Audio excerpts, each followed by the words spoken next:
Can somebody tell me why I constantly get locked up ever since I've known Vertin?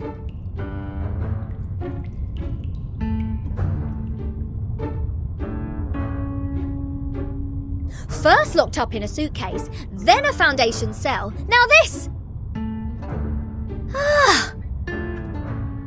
Oh, what else could it be if Vertin weren't the jinx?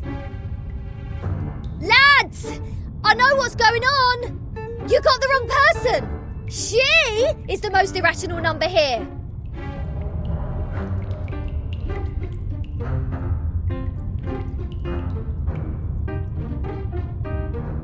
I'm knocked. What does it say here? Freedom will be granted once the proof is completed.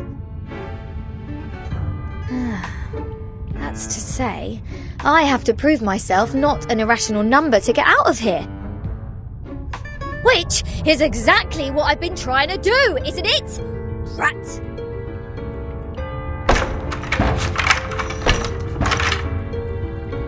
Ugh!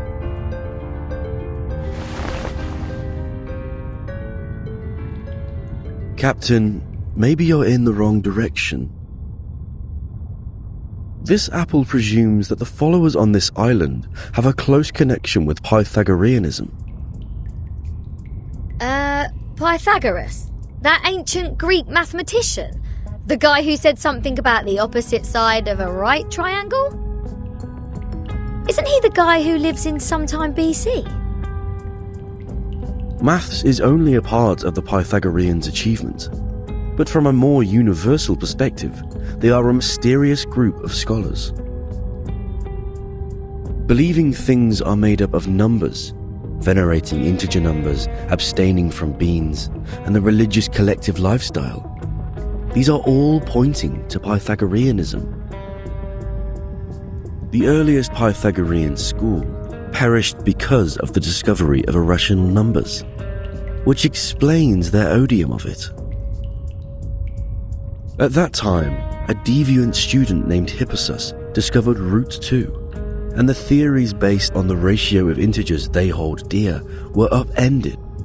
Hippasus himself was drowned in the sea. This apple assumes they see the integers as the standard of virtue, and people can increase the number they rank through study and self-improvement.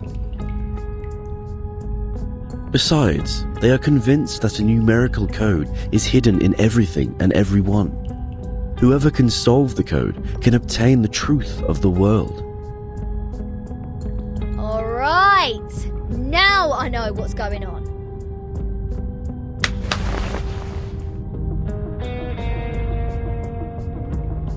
This pirate has had enough of this moral standard, which is obviously prudish, backward, and lacks humanitarian spirit. I'm going to tackle the root cause of this misfortune.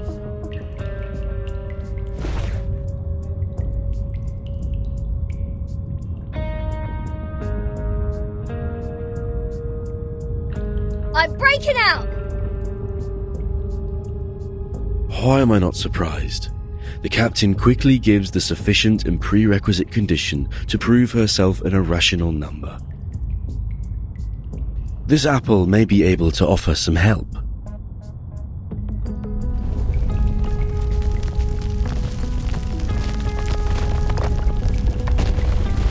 What's happening? An earthquake?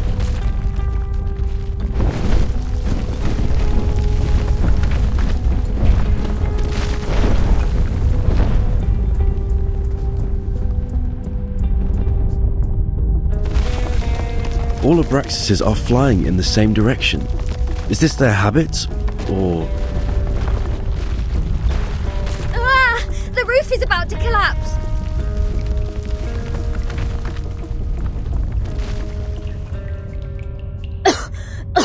So far, this place has made the London Juvenile Detention Centre a heaven on earth.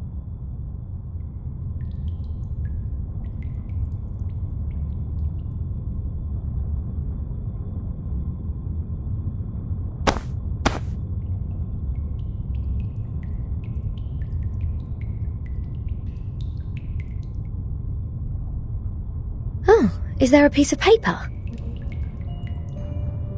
Did one of the Abraxasis drop this? Strange.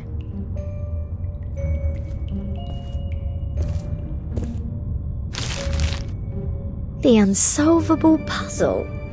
Is this a math problem? 0.4, 0.7, 1, 1.6, 2.8, 5.2, 10 and 19.6. 8 numbers in total are listed in this order. There are 8 symbols below, respectively representing the Sun, Mercury, Venus, Earth, Mars, Jupiter, Saturn and Uranus. Maybe it is a hint that we should fill the symbols in the blank box after the numbers. That sign says to complete the proof. Does it mean to solve this puzzle? Ha! How unsolvable can it be? Clearly, each of these 8 numbers should represent one planet. We can easily find the missing planet by trying them one by one. And our Mr. Apple here is the king of the Times crossword. Yes? I think there is a difference between this and a crossword.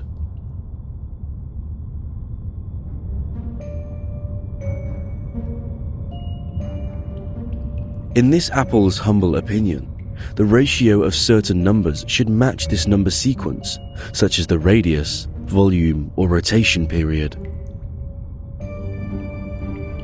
Wouldn't the sun be absurdly large if these numbers stand for their sizes?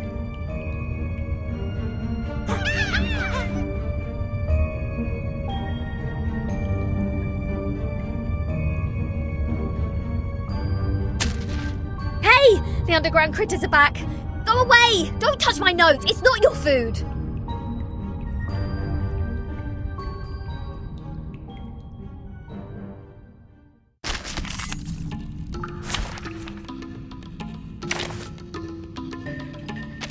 No wingman is needed. Hey, is the camera in place? Hold your horses. I'm coming. Silence. No wingman is needed. Hey, give me a chip. Just one with the lowest denomination. Your ending is Who over. decides? Hope I remember how. What? You still don't recognize me? What about now?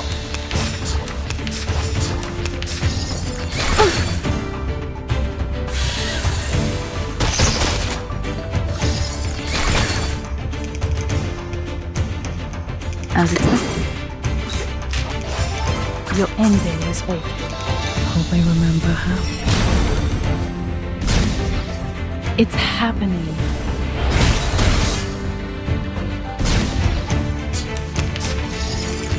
Resistance is futile.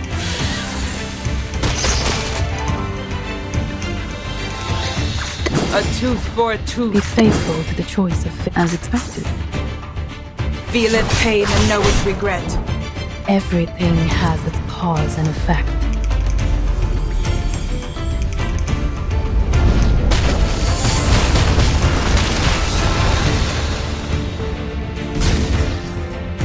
Hope I remember how.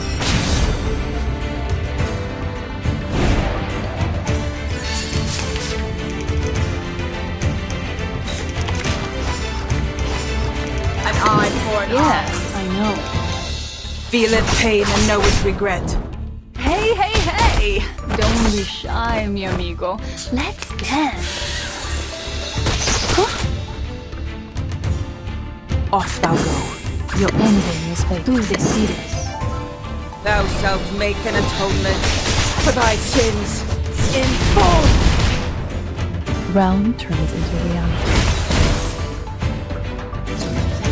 Oh, need me to get you guys an ambulance?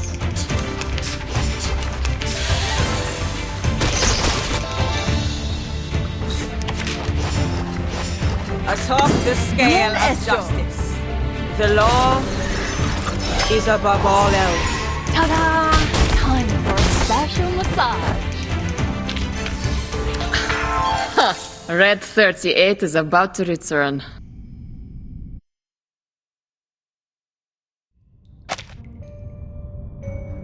Hold on, please, Captain. Seems like the critters are trying to tell us something. They are pointing at the sign of the sun. Is that so? Even the critters on this island know math. The sun. What if the sun is just here to serve as a reference point? I read an IAU's report in the Times 2 years ago. You know, the International Astronomical Union. Earth's average distance to the sun is approximately 93 million miles. As for Mercury, the average distance is 36 million, and Venus 67 billion miles.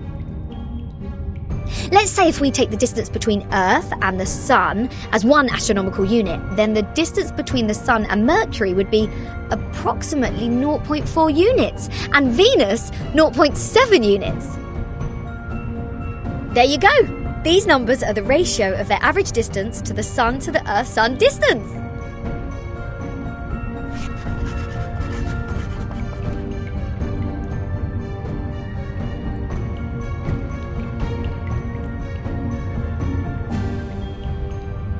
The average distance from Mars to the Sun is about 142 million miles. Jupiter about 484 million miles. Saturn 886 million miles, and Uranus 1.786 billion miles. By rough calculation, and if we round the results to one decimal place, Mars would be 1.6 unit, Jupiter 5.2 unit, Saturn 10 unit, and Uranus 19.6 unit. That's weird. All these numbers one can hardly remember have become so clear in my mind. But if these numbers stand for the ratio of distance, what's the planet for 2.8? There's no planet between Mars and Jupiter. If the Sun is the reference, we will have one planet missing here. Is it really a puzzle unsolvable? Aha! Nothing is unsolvable. You are looking at the solution. There must be one planet out there, unknown to us as of yet, located between Mars and Jupiter.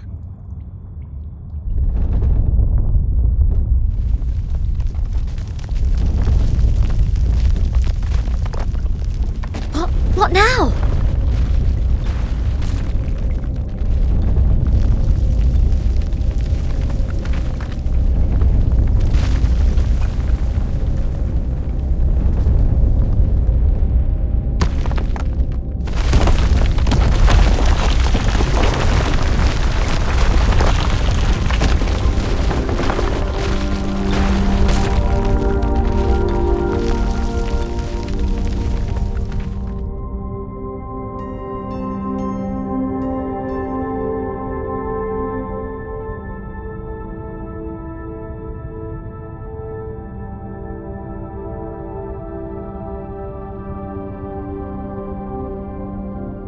What is this? A celestial body, which I have never seen before. Captain, this apple has an impression on this. There is indeed a star between Mars and Jupiter. It is called the Ceres, discovered by Piazzi Giuseppe, an Italian priest in 1801. Ceres? Did we just validate its existence? Is the universe truly arranged according to this sequence? Could this be the ultimate key of everything? Regulus! Regulus!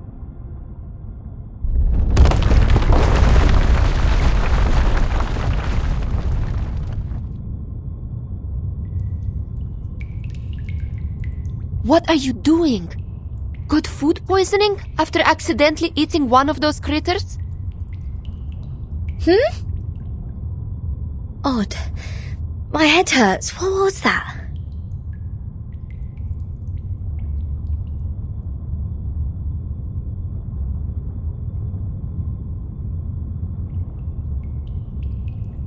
I'll make it short. Stanetta is in detention. They're planning to sentence her to death by giving her the poisoned wine. They what?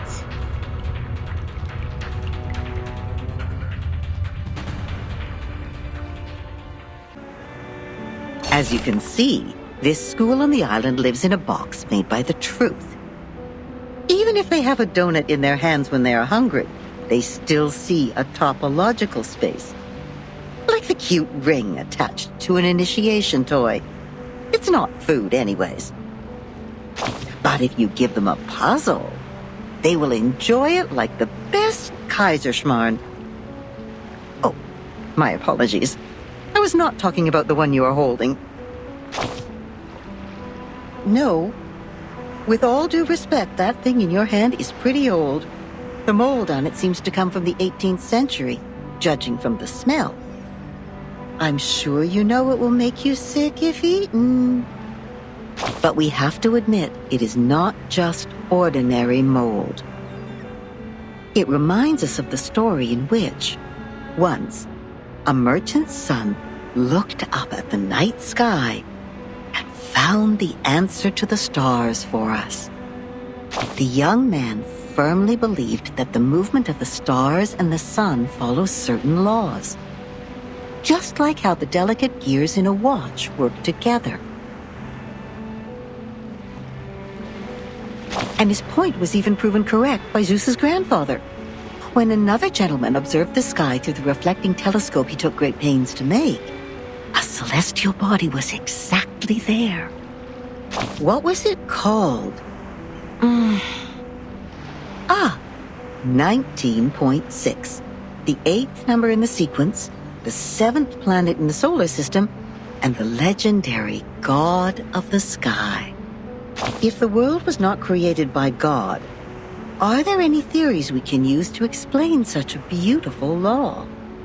Yes, the one that says it never actually exists.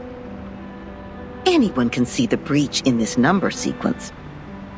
That is the planet, which is supposed to be the 5th number in the sequence. I mean, how come we have never seen it before, if it does exist? Either God is wrong, or we've been blind all this time. What do you think?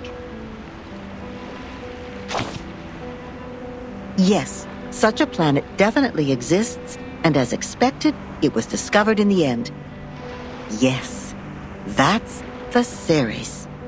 It only took that great mathematician an hour to find its orbit through calculation. Oh, what great astronomy! What great mathematics! What great creation! It was a beautiful dream, but it was still ended, eventually, by another discovery. The 8th planet. Not the Ceres, nor the Uranus, but a new planet. People found it through more precise astronomical data and calculation, proving that the number sequence found by the merchant's son was only a myth. Now we are clear of what we've been talking about. It's an unsolvable puzzle. It makes no sense from the very beginning. We found the Ceres because it happened to be there. It is real, and no one can deny its existence. In other words, we can perfectly prove the rationality of mathematics because we invented it. It's been a good dream, I suppose. Now, imagine that you are walking alone in the darkest valley ever, trying to drag your fragile body upward as much as possible before it is worn out. Hoarse cries squeeze their way out of your mouth to ask for a response from the gods. Suddenly, an afflatus dawns on you. The next moment, a miracle happens. You are already at the top of the mountain, witnessing the rise of a huge celestial body from the skyline. Even if it's only in your imagination, you have just witnessed the dawn of the creation. And the shock is real.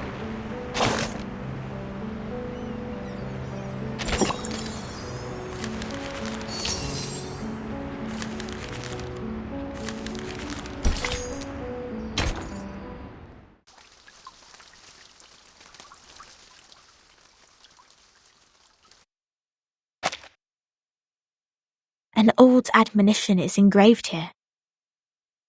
Let no one ignorant of geometry or the irrational numbers enter.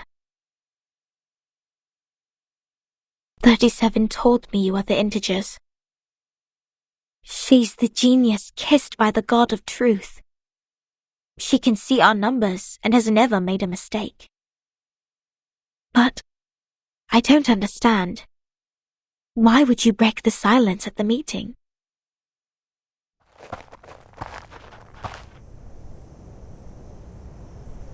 I apologize, Miss Sophia. I won't defend our behavior. You may save that apology for later. If you can persuade more than half of the people to vote for your friend's commutation, perhaps she won't be sentenced to death. I have gathered some case files from the past. I hope it will be of some help.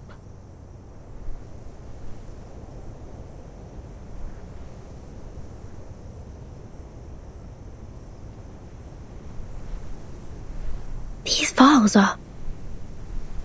But won't you be in trouble for helping us? I have my own reasons.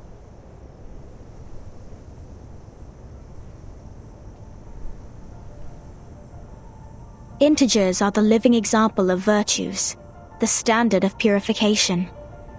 It represents a soul existing in the world of forms, a true being. It is the floating points behind the decimal which dent the process of our overall purification. The evil, the ones who violate rules knowingly, the ones who turn a positive number into negatives, and a civil person a criminal.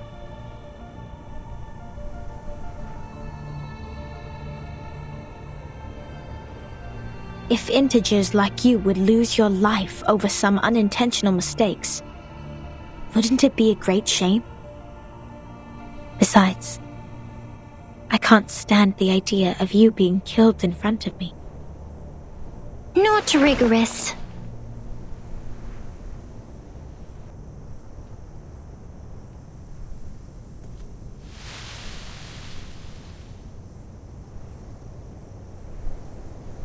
For one thing, we still don't know Vertin and Sonetto's numbers. For another, the fact that every crow we've seen is black doesn't necessarily entail that the next crow will also be black.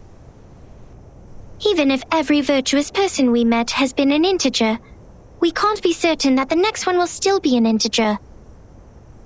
Same case for irrational numbers. You're right, 37. But people always tend to believe that virtuous people are integers. That is what we call belief. Correct, but not entirely correct. Everyone can make mistakes. Numbers are just numbers. They are not associated with virtues. Unlike me, you're always right, 37. I don't know what differs us.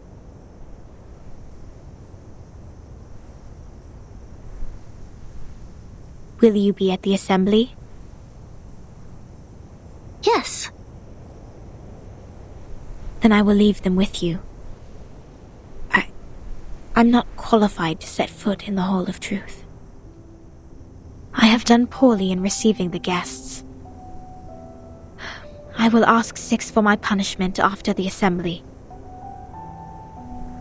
Huh? So you are not coming back to my laboratory? Neither will you help me review the calculation results or sort out the books? The scripture shall not be challenged. What's more, any students here can help you in the laboratory. It doesn't have to be me.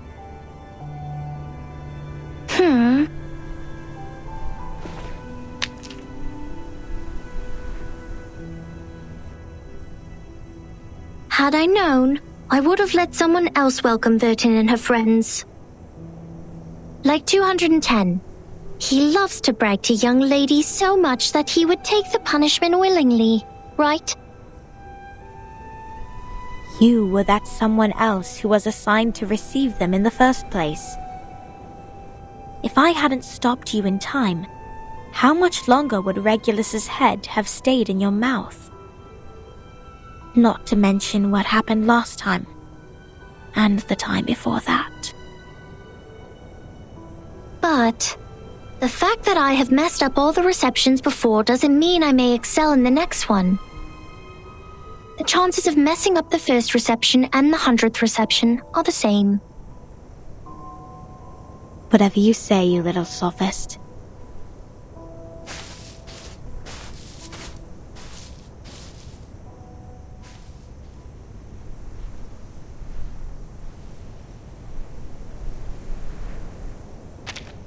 Everyone says so.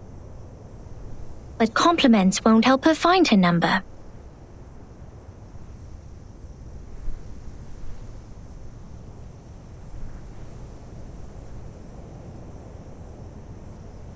So, Vertin, are you ready for the debate? Does that mean you will help us? Of course. I don't want to miss the chance. What chance? The chance to see your numbers. There's no greater knowledge than the knowledge of oneself. And there's no more exciting truth than the truth of oneself. I can quickly tell which types of numbers you are, but it requires proof to know the exact number of your soul. I want to know the answer before you see your own numbers. So it's 37 who proves it, not Vertin. I'd be glad to give this chance to you.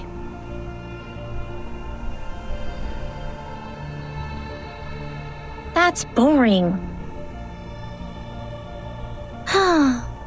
Let's go, Vertin. The assembly's about to start.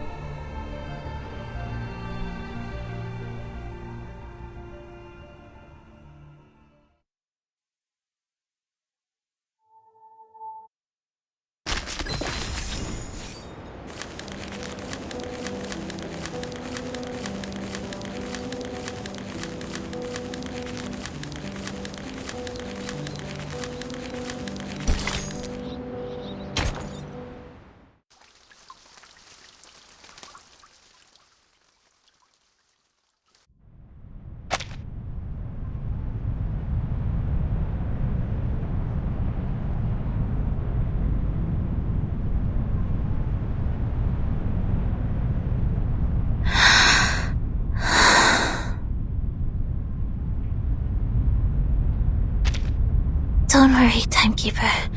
I'll defend myself.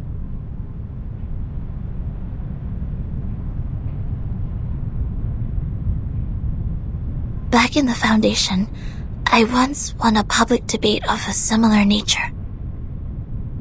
This is my duty. I won't let it get in the way of the team's investigation. Sonetto.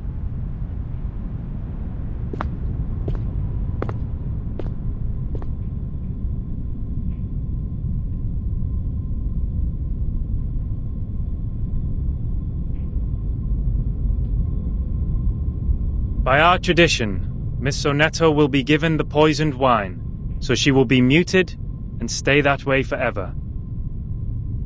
However, Sophia raised her objection against the decision. After giving the matter some discreet thought, I have decided it is necessary to hold an assembly and take care of it democratically. Those of you who agree to the death sentence may remain seated. Those of you who wish to commute Miss Sonetto's punishment, please put your pebble into the pot in the middle of the hall. Now, Miss Sonetto, Miss Vertin, you may defend yourselves. until the sand in this hourglass falls to the bottom.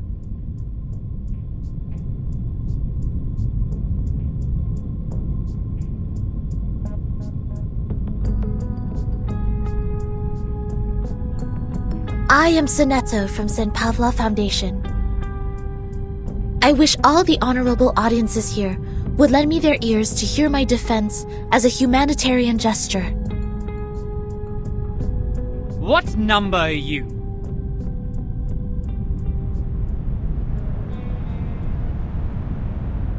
Defendant, the court requires an answer. What is your number? What? Me? No, I don't have a number. Don't waste our time. People without a number cannot stand in the Hall of Truth. All her words are void. Sentence her to death now!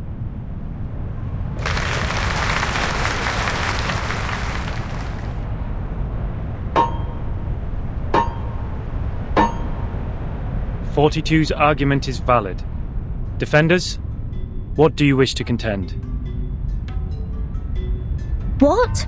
It's valid?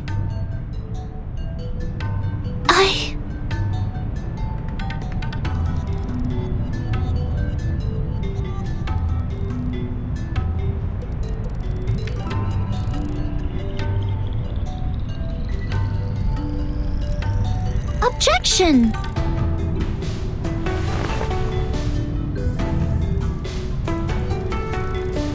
According to the record, the last time we inflicted severe punishment was in 1980 to a visitor who ate beans. He ate a carbuncle that feeds on beans. Then he was sentenced to death according to the set theory. In our scripture, eating beans is the most evil sin, which undoubtedly fits the most severe punishment. But if we are now executing people for breaking the silence at the assembly, how would it reflect our attitude towards the consumption of beans? Has the latter become less sinful? I suggest Sonetto's punishment to be commuted.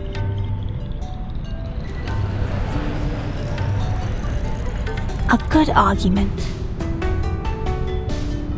37's argument is deemed valid. The debate will continue.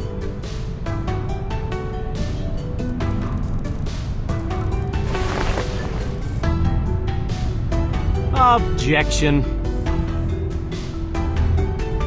The punishment for eating beans is to throw the offenders into the Gorgon current, while the punishment for the silence breaker is to drink poisoned wine. Among all the punishments we have, there's no other punishment more dreadful than being thrown into the Gorgon current.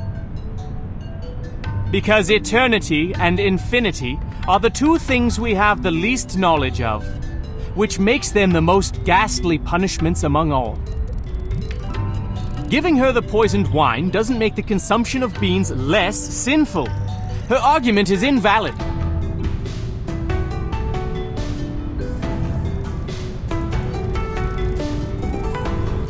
Objection! Both of the crimes would fall into the same category if we are taking the punishment as a frame of reference, which is death. Objection. The two crimes in question are not commensurable, which makes your comparison invalid.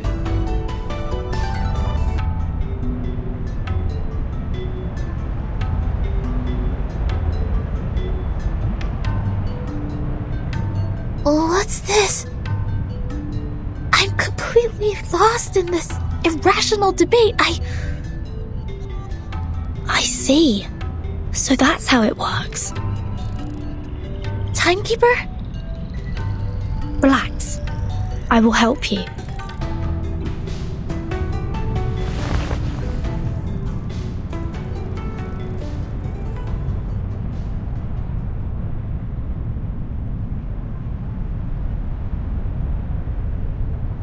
I object.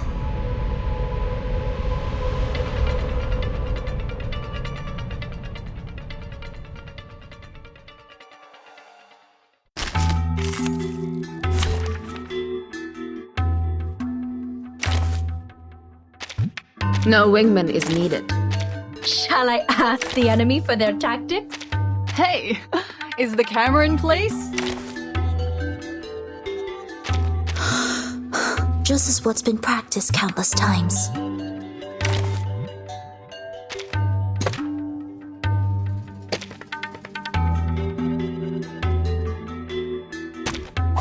May the peace be with us.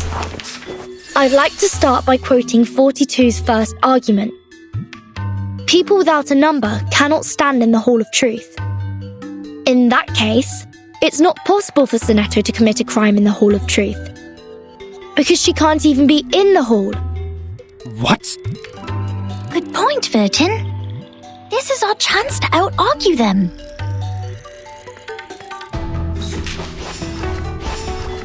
I believe in you. Lenia sereno intenso ad infinito.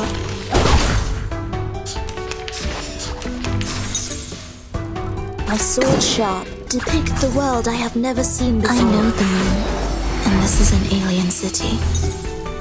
Each moment, now night.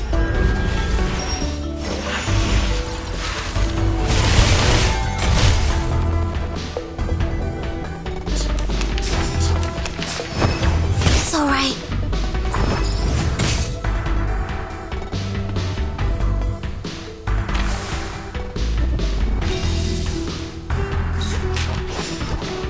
I believe in you. My sword sharp. Sempre caro mi fu quest'ermo cole.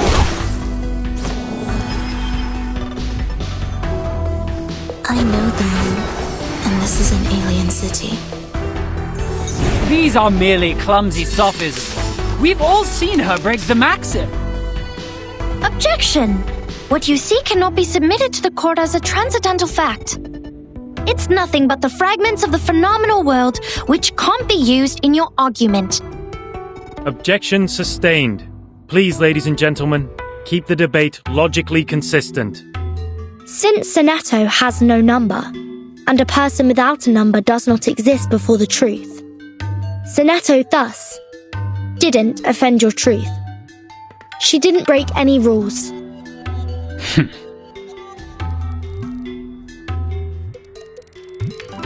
Depict the world I have never seen before. Each moment, now night.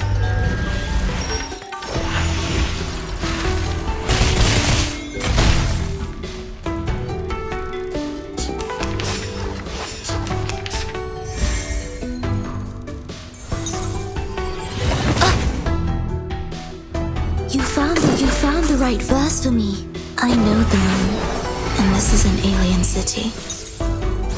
Sempre caro mi fu quest'ermo cole.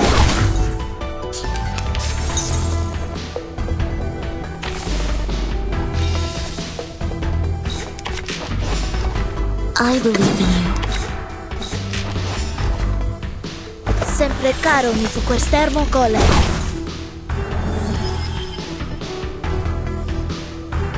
Objection! The rule breaker has a number. We can all tell that she is very likely an integer. Therefore, she should be identified as an unknown number, not void. Your sophism has failed. 42's argument is held valid. Is there anything else you'd like to add, defendant? Tell you a secret, Virgin? We would call criminals negative numbers. I got it!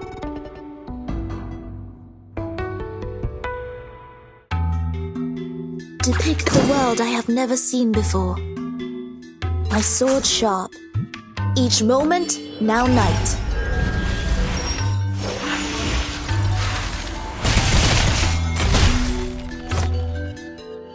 So long lives this, and this gives power to thee.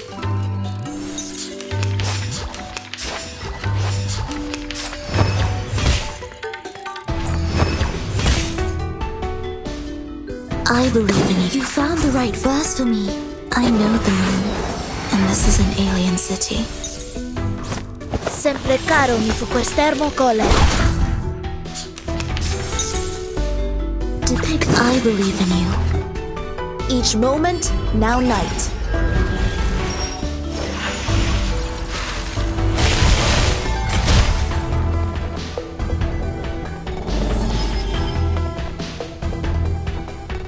it is easy to prove Sonetto's innocence. According to the law of the excluded middle, Sonetto either committed a sin or committed no sin. The two statements cannot be both false at the same time. Since we consider a criminal as a negative number, and a non-criminal as a positive number, Sonetto at present is considered an unknown number. That means she doesn't belong to the criminal set, or the non-criminal set. She did not commit a sin, and did not commit no sin. It's a paradox. I hereby demand to modify the criminal sentence that has been given to Sonetto. I've seen your struggle written in the stars.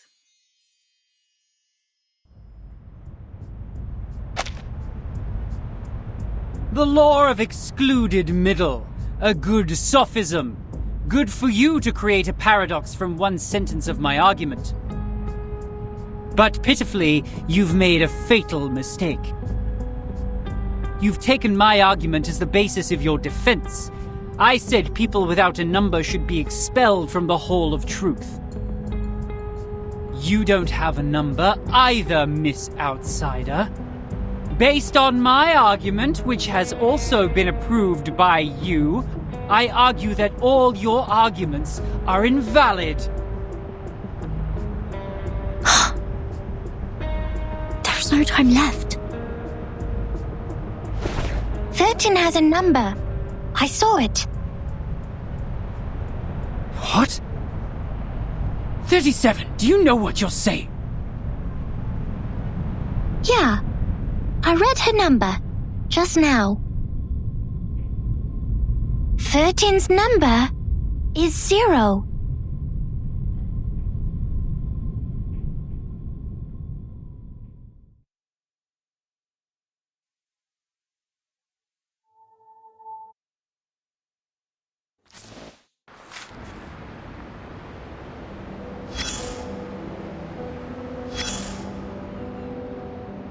Come closer.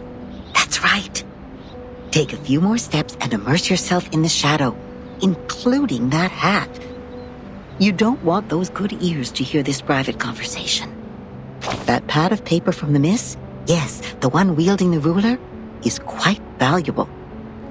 I can tell it is of a certain age and records quite a lot of anecdotes. One visitor to the island took out a baguette from his luggage. To share it with others, he made an attempt to parcel it off. Another visitor fell to the ground and happened to sit on a quart measure and break it. You can learn the punishments for them from the paper. The former was thrown into the sea, while the latter into the further sea. Only God knows how this wine-dark sea holds so many visitors. Oh, the debate! That's really a pain in the neck for that logical, pragmatic assistant of yours, isn't it? People always tend to mark what they can't figure out as arcanists' doings, as if things would make sense once they do so. But it won't change the fact that the debate is only a game involving sophistry, improvisation, and straw man fallacy. So what makes it superior to beans, if the form is what they are really after? Anyways, whoever fools the others first will win the game. No arcanum at all.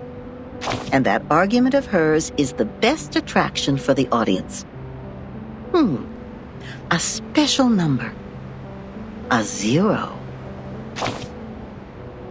You are neither positive nor negative, which means you don't belong to either side.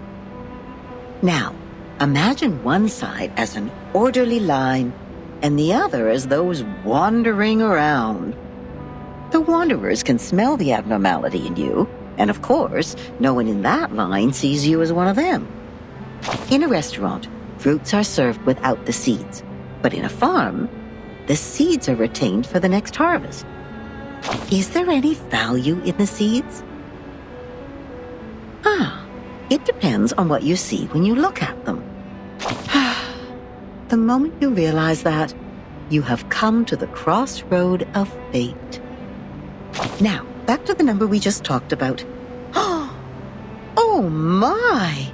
It's the prediction of your whole life! Can you believe that? You owe that spirited little genius a thank you. By the way, what do you see in her number? I always know you're a quick learner. You're very good at noticing new things. That's right. 37 is only 37. A nice unique prime number which equals the word genius. At least everyone prefers to think this way. Why not deify the one that is able to reach the truth when you have the chance? It's much easier to pin your hopes on others than to blame yourself. I guess you also did that, right, darling? It's okay. She never says no. She just lets the hopes pile up on her shoulder because she simply doesn't care at all. What a good child.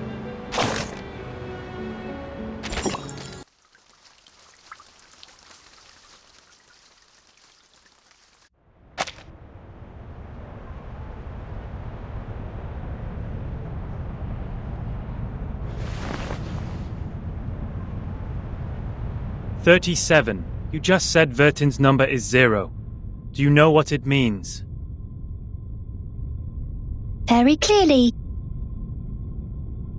Would you be able to submit proof to Apeiron? No problem. Half of you in this hall have put in the pebbles. If 37's argument is found to be true, every argument Vertin has spoken in Sonetto's defense will be deemed valid. Sonetto will be exempt from the punishment. I will announce the result once 37's proof has been validated by Apeiron. Thank you for your time.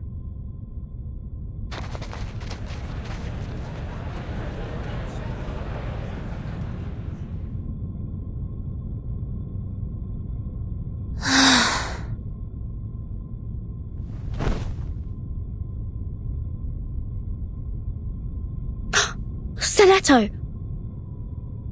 Timekeeper, I'm so sorry. I tried my best, but still I couldn't understand the debate. I failed again.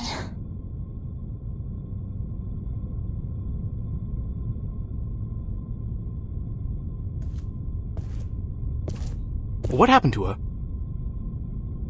Come here, little girl. We need to move her outside.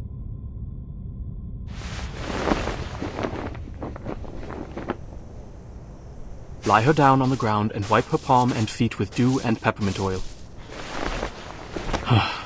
That would be okay.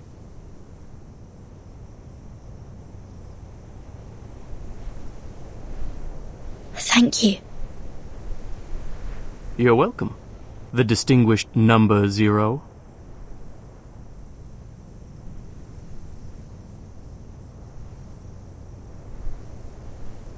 I'm kidding. I'm 210. Well, instead of the number, I prefer people call me the rhetorician. I've heard your preachment. Pretty demagogic. That's how logic works. With logic, I can prove that you'd cease to exist in the next moment, or that there are no other people in this world except me. Achilles can never outrun a tortoise, and a flying arrow is forever motionless. This debate is nothing but meaningless wordplay. That pacifist let you off this time. 6. A perfect number indeed. For he knows the benefit of reconciliation. Who wants to have blood on their hands and be devoured by the cycle of hatred? Yet it's a torture for any intelligent mind to hear such an immature debate. Can you feel the suffering of our leader now? I'm sorry. No apology needed, Miss Outsider. I also feel sorry for your pain. Given that 37 has revealed your number. What do you mean? 37. Our evil little genius. The most cunning star of Hermes. She's been having fun revealing others' numbers for a long time. Our numbers are our essence, And it's also the most important proof we get once in our lifetime. But she enjoys taking that opportunity away from you, just because her talent allows her to do so. She did that to her friend, too. She found out Sophia's number. But without casting an eye on that paper with her number on it, Sophia threw it into the sea. Sophia is Sophos. But you, I pity you. It doesn't seem like trouble to me. Alas, poor little Vertin. You still don't understand. The number of our souls suggests our fate. It might be changed through algorithms temporarily, swirling, shifting, or transforming alongside other changes occurring on the coordinate axis. But in the end, we can only be ourselves. 1 is thought. 2 is opinion. 3 is wisdom.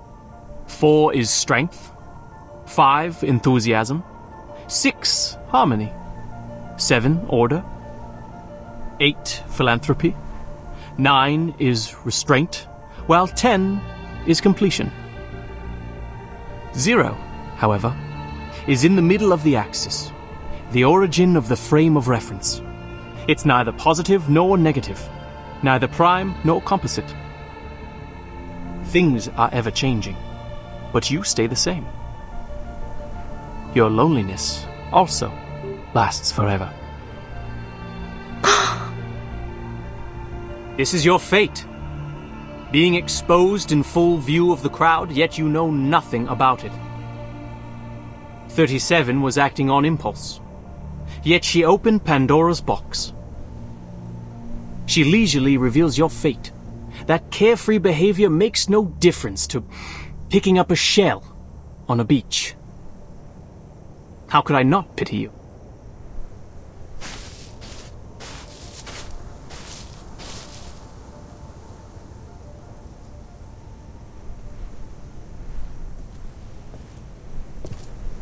Miss Vertin.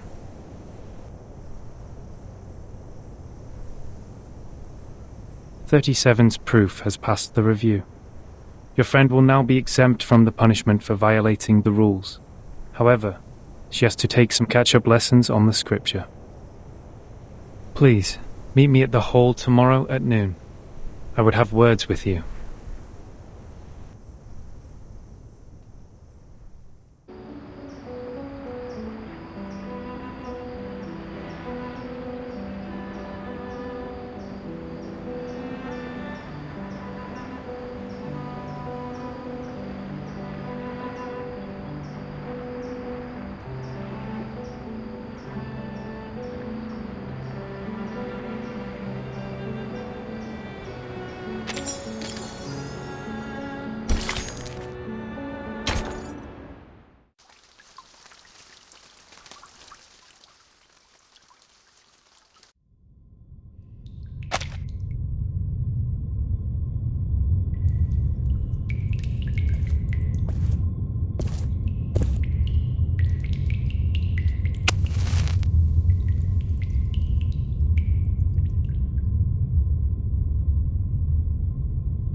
Before this negotiation begins, I wish to tell an allegory to the two of you.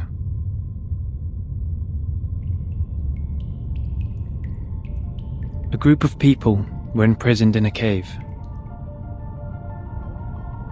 Behind them, there was a fire. Before them was a tall, solid wall. Their legs and necks were chained and fixed, so they were constrained to look nowhere but to gaze at the wall in front of them. When they dropped their eyes, they saw their own body. When they looked up, the flickering light of the fire fell over them, and they only saw the shadows of what was passing behind them.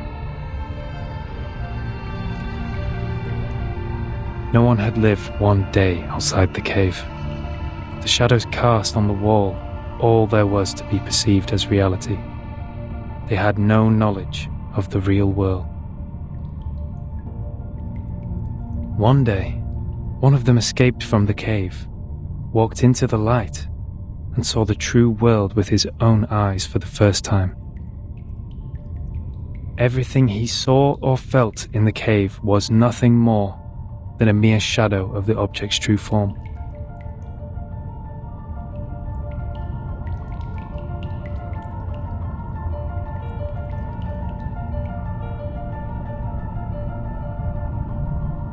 Our world is a poor one, Miss Verton.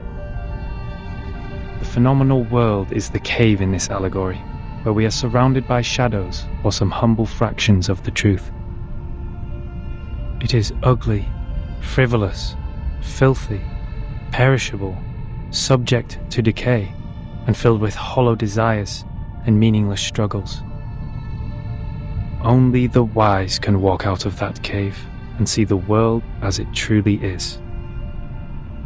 In that eternal, transcendent world, everything is in its most perfect form. I pray that you, Miss Verton, the representative of St. Pavlov Foundation, and you, Miss Arcana, her counterpart of Manus Vindicte, would pay heed to my words. Everything you've been fighting each other for means no more than some fragments of phenomena to us. There's only one thing worth doing. That is, to seek higher wisdom, develop one's virtue, and achieve greatness in life. We have never set foot on the soil dampened by the storm, nor have we ever been involved in the disputes brought by the torrents of time. I beg you, do not take your conflict in the phenomenal world into the realm of truth. For certain. It was never my intention to sully the sanctuary of truth. Then, to prevent a situation like this from happening again, I would like to ask you two to carve your names on these 2 stone bangles and drip a drop of your blood on each of them. Once the bracelet is put on, no one will be able to remove it. From now on, as long as you're on this island, none of your people will draw blood from one another, or the bangle shall draw all the blood from you. The peace agreement is so decided.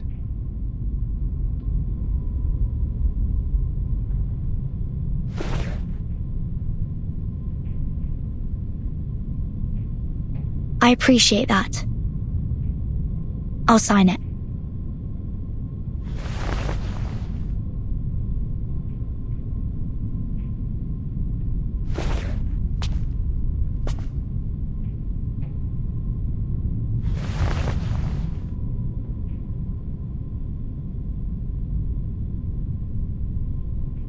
The peace agreement.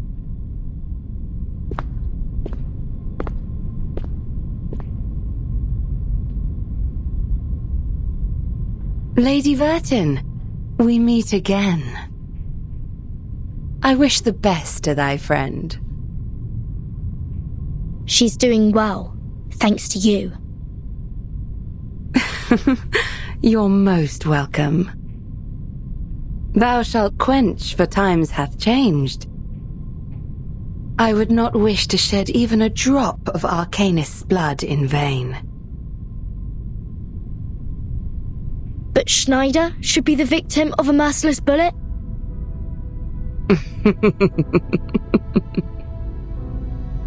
Verton, my pitiful child. Did you forget? That merciless bullet cameth from a gun never belonging to me.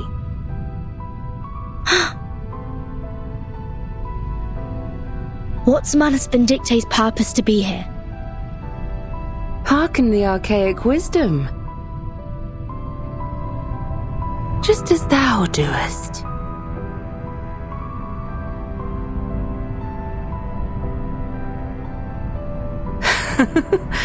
I am not surprised.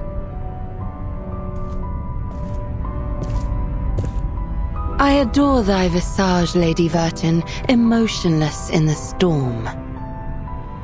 Alas, no man shall bravest the storm and live. including thee.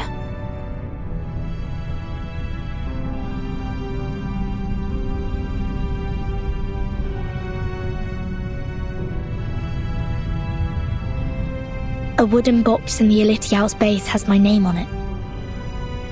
Was that your doing? Sadly, it wasn't. I hope thee findeth the answer satisfactory.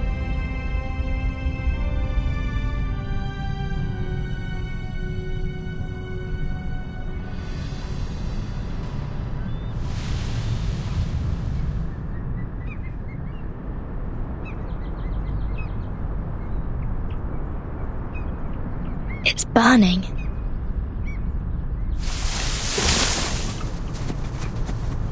Is that Miss Arcana? Miss Arcana! Please, don't go! Save us! And save Art!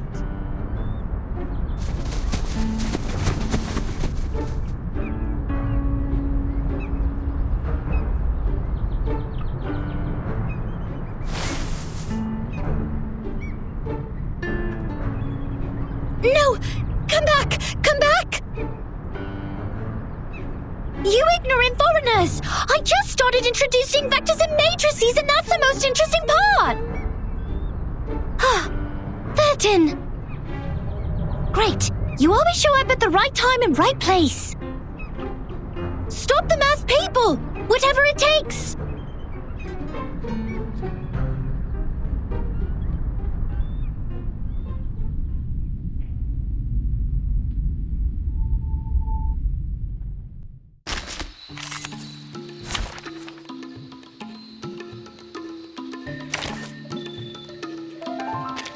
And now, I belong to this set.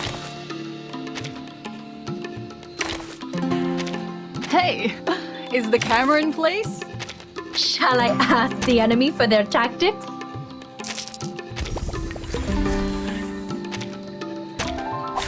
Who ate beans?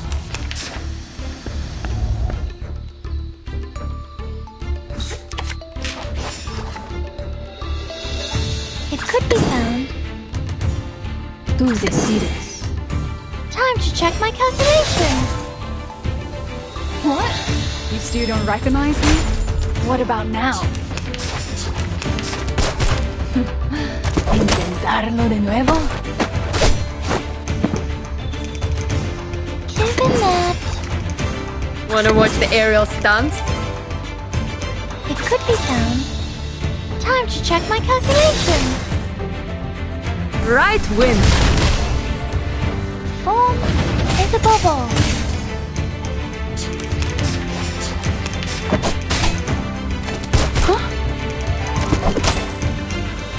The final demonstration.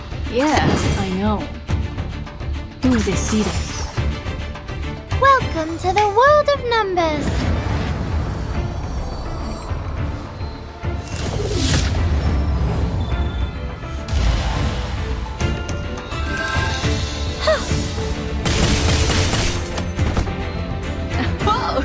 Need me to get you guys an ambulance? Ta-da! Time for a special massage.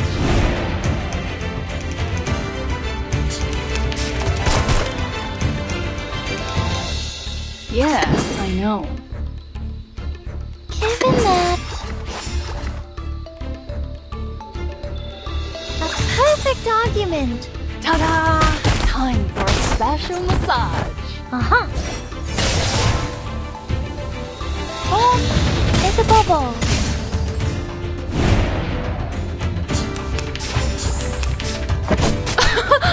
Haven't you eaten? The final demonstration. Fine. Tú decides. Welcome to the world of numbers.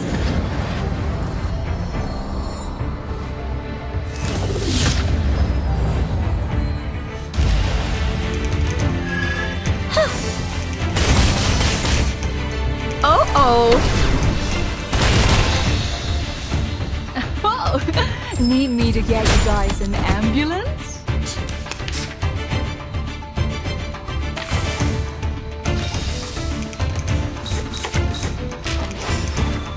Yes, I know. Tú decides. It could be found. Ta-da! Time for a special massage. Victory? Okay, but what does it mean to us? I mean, what does it prove?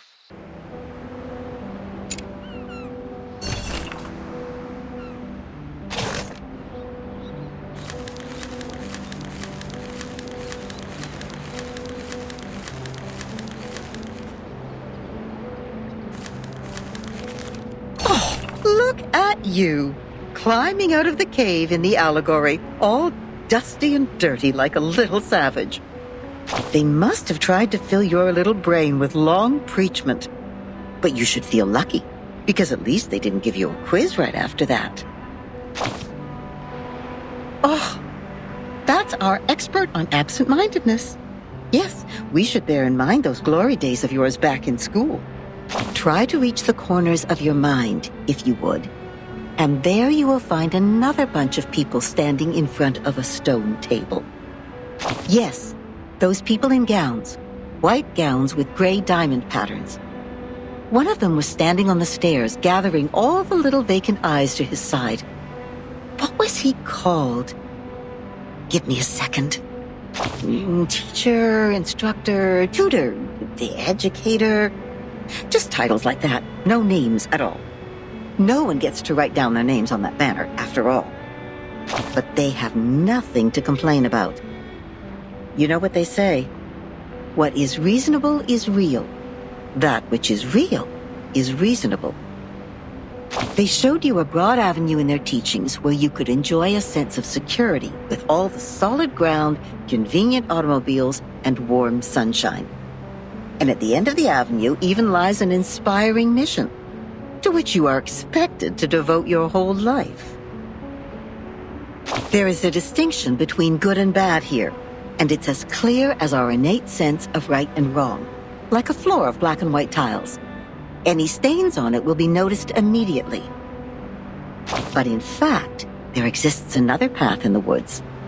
It's much less traveled, leading to the unknown darkness which cannot be seen with eyes or proved false. You may even experience indescribable chaos and madness there. This path, however, has an excellent view, and it's one of a kind. The plants are thriving with bursting energy, and the flowers are blooming in a delightful atmosphere. So, which will you take? Oh, that's not an easy choice to make. This grandma must give you a round of applause. I would have even pinned a boutonniere to your suit if I had one.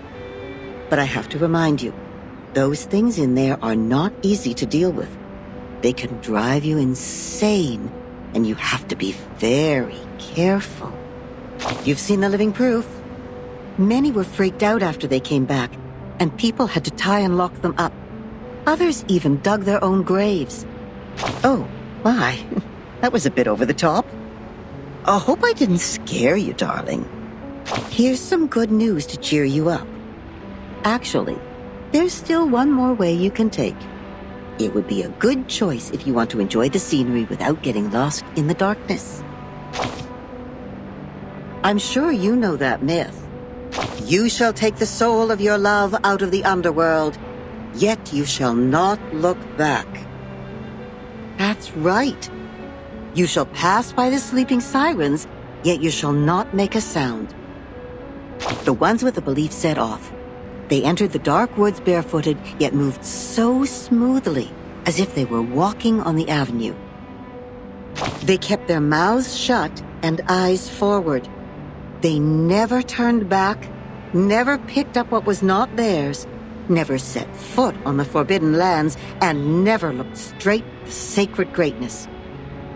They showed frugality, patience, and wisdom in the face of hunger and danger.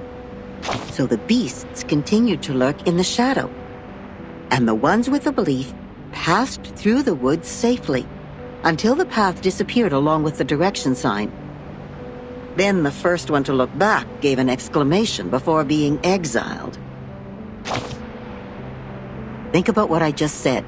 That which is real is reasonable. Never look back in the woods, darling. If you don't want to be turned into a pillar of salt which can do nothing but wail, then never, ever look back. Yes, we'd better stay awake, stay calm, stay cautious all the time. But then there comes the problem. How can you ignore your love for those thriving plants and blooming flowers? How are you supposed to deal with the unstoppable feeling that overflows like a melody when it is stirred up by the beauty of the scenery? Of course, you will cry the loudest cry, dance the wildest dance, drink the strongest drink, and vomit all the filth inside you. After all, there is no need to enter the woods if the soul-stirring scenery is not what you are after. Right?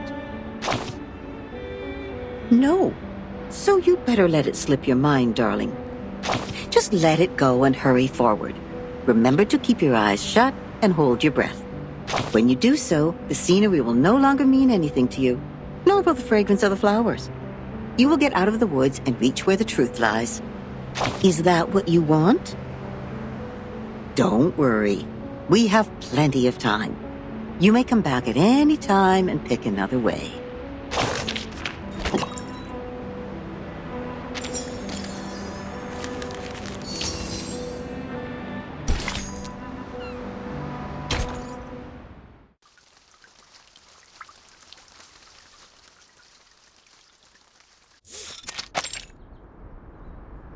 Congratulations, Miss Sonetto.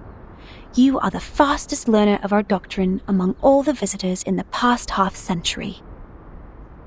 On behalf of all orators, I award you this laurel wreath. No, I wouldn't have achieved this without your guidance.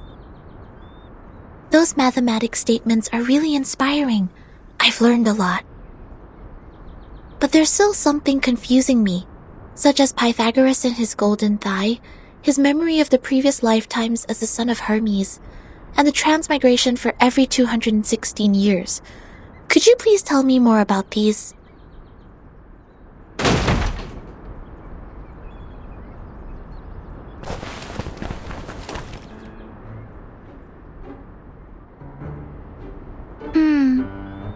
Why would people fail to see the charm of the matrices? This is not right. I need to spend more time on teaching. Anyone, save us! Thus my journey of art is doomed to fail. I really don't want to study maths anymore. Help.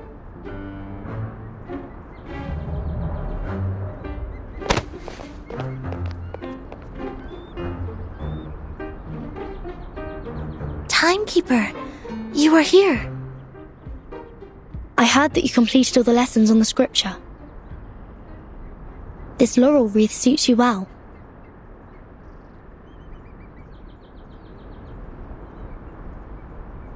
Timekeeper, I'm sorry. At the assembly, I failed to understand the arcanist's logic. It was totally different to the debates I have participated in. But now I have... That was not your fault, Sonetto. It is now behind us.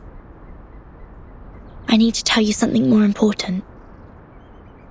I've signed a peace agreement with Arcana, and the price of breaking it is... death. What?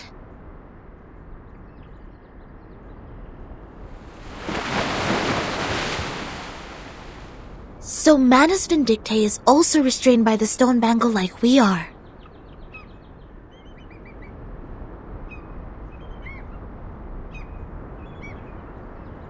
Yes, she put it on without hesitation. But I don't think her purpose would be as simple as hearkening the ancient wisdom.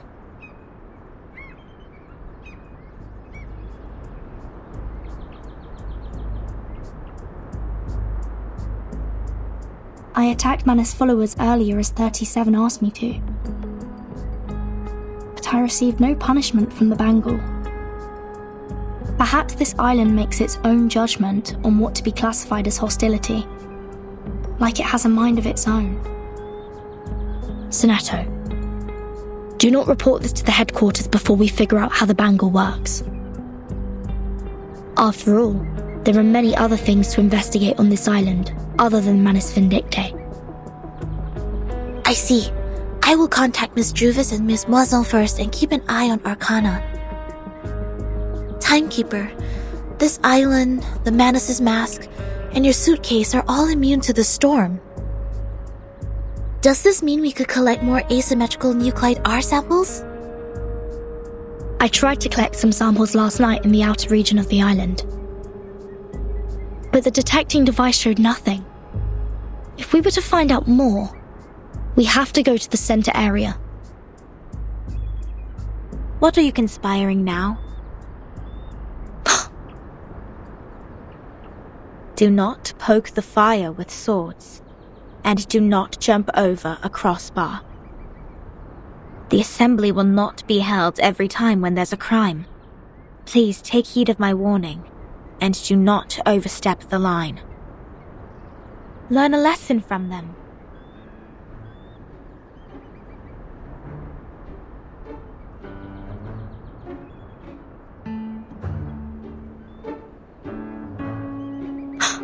Lilia, didn't you say you have Regulus with you safely? Apologies, Vertin. I was going to rescue Sonetto through a very creative underground tunnel. But things didn't quite go as planned.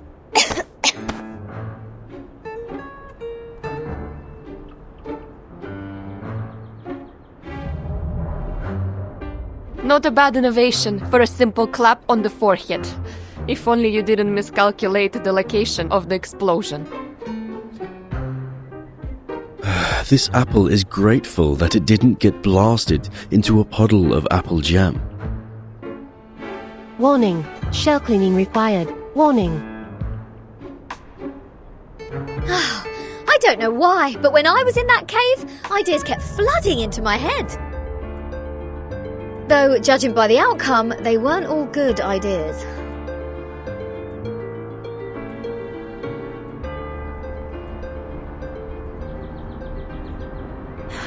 On a routine patrol, I found them trying to break into the cave. I'm not surprised that an irrational number would try to trespass on forbidden grounds. But you two? The integer and the fraction? What were you doing with her? This is a serious crime.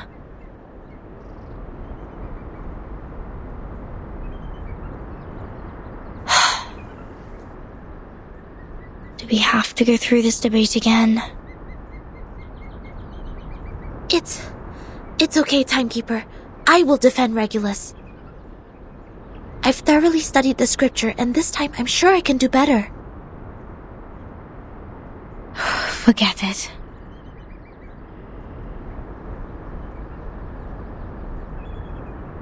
Forget it. It is unwise to waste time trying to understand an irrational number's motive. Besides, we should let the reckless take care of the least important matters. That's it. Regulus, you will come with me to clean the beach. Huh? Me? Again? Since you have too many floating points, words of discipline would not work on you. We would have suggested you study with the rest of the students here. Abstain from eating meat, bathe in cold water, rise with the Apollo star, study our doctrine, read the scripture aloud on the beach, so as to remove your floating points and purify your soul. What? I won't do any of that. But taking your peculiar character into consideration, I decided that some compulsory labor would be the better option.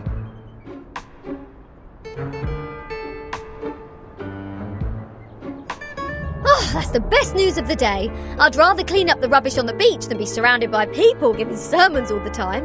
At least the rubbish doesn't talk gibberish. I I'd be dead if you didn't change your mind. Regulus, studying the scripture is not that scary. They will teach you and guide you until you take full command. Just like taking lessons at school. Huh? Is that what schools are like? Haven't you been to a school, Regulus? Haha! A great pirate would not remember trivial matters as such. So, where were we? Which part of the beach needs to be taken care of by the great captain? My laboratory. Whoa! Where did you pop up from?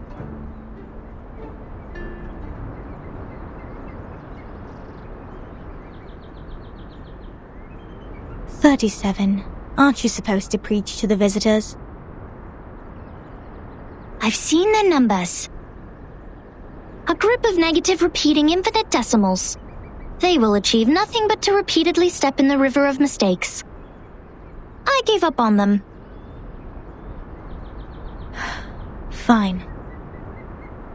Those of you who are complicit in breaking into the cave will also be sent to labor. Sinetto and Lilia will come with me to patrol. Regulus, you can go clean the lab. As for Verton, you will assist 37 with her study of the emanation. Don't waste more time on the trivial matters of the phenomenal world, integers. That was the sole reason you were on this island, was it not?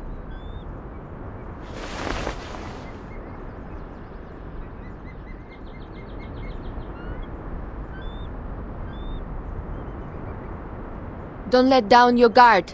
The arcanists on this island are not as easy to deal with as you imagined. Down in the cave, I heard some pretty alluring and intriguing anecdotes. Miss Lilia, this way. You will cover this area. Stay on the radio.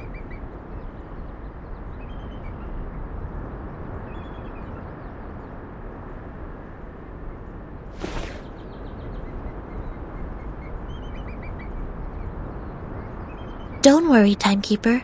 Lilia and I will keep an eye on Manus Vindictae. We are counting on you, Sinetto. I have a feeling we are coming closer to a big secret.